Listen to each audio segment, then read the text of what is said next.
টাকায় half plate biryani. আমাকে দিয়ে রিভিউ নিয়ে আমি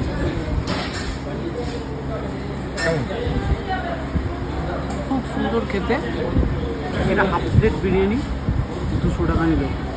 200 টাকায় হাফ প্লেট বিরিয়ানি, এতটা রাইস, তারপরে যতটা রাইস আপনি খেতে পারবেন ততটাই দেবে। খুব সুন্দর। মটনের পিসটা 130 গ্রাম বলছে। খুব সুন্দর মটনের পিস, ভালো, খুব সুন্দর মটনের পিস। একটা আলু দিয়েছে, দুটো শসা দিয়েছে, একটু পেঁয়াজ দিয়েছে, একটু চাটনি দিয়েছে। খুব সুন্দর খেতে।